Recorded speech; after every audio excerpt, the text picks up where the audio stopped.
राधे कृष्णा दोस्तों, होलिका दहन की पौराणिक कहानी। कामदेव को किया था भस्म। होली की एक कहानी कामदेव की भी है। पार्वती शिव से विवाह करना चाहती थी, लेकिन तपस्या में लीन शिव का ध्यान उनकी तरफ गया ही नहीं।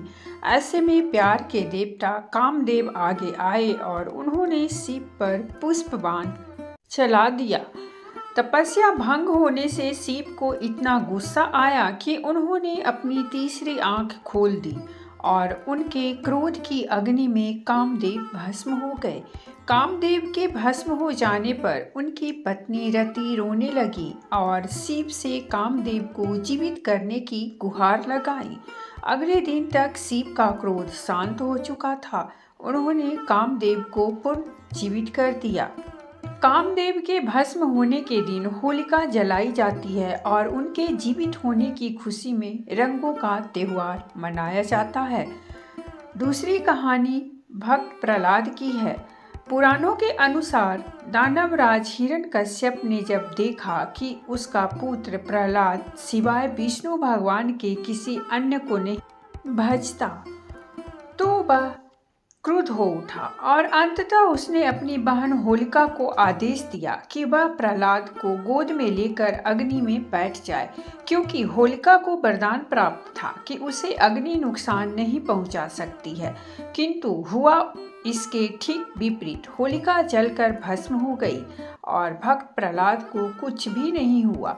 इसी घटना की याद में इस दिन होलिका दहन का विधान है। होली का पर्व संदेश देता है कि इसी प्रकार ईश्वर अपने अनन्य भक्तों की रक्षा के लिए सदा उपस्थित रहते हैं।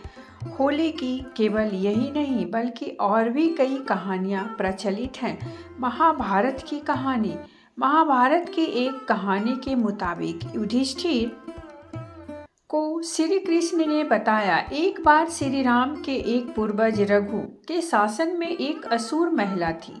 उसे कोई भी नहीं मार सकता था, क्योंकि वह एक वरदान द्वारा संरक्षित थी। उसे गली में खेल रहे बच्चों के अलावा किसी से भी डर नहीं था। एक दिन गुरु वशिष्ठ ने बताया कि उसे मारा जा सकता है यदि बच्चे अपने हाथों में लकड़ी के छोटे टुकड़े लेकर शहर के बाहरी इलाके के पास चले जाएं और सूखी घास के साथ साथ उनका ढेर लगाकर जला दें।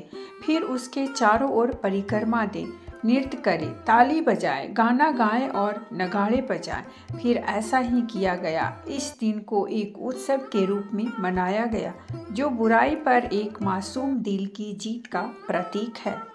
कृष्ण और पूतना की कहानी। होली का श्री कृष्ण से गहरा रिश्ता है। जहाँ इस त्योहार को राधा कृष्ण के प्रेम के प्रतीक के तौर पर देखा जाता है, वही पौराणिक कथा के अनुसार जब कंस को श्री कृष्ण के गोकुल में होने का पता चला, तो उसने पूतना नामक राक्षसी को गोकुल में जन्म लेने वाले हर बच्चे को मारने के लिए भेजा। पूतना स्तनपान के बहाने शिशुओं को विष पान कराती थी, लेकिन कृष्ण उसकी सच्चाई को समझ गए। उन्होंने दुग्धपान करते समय ही पूतना का वध कर दिया। कहा जाता है कि तभी से होली पर्व मनाने की मान्यता शुरू हुई।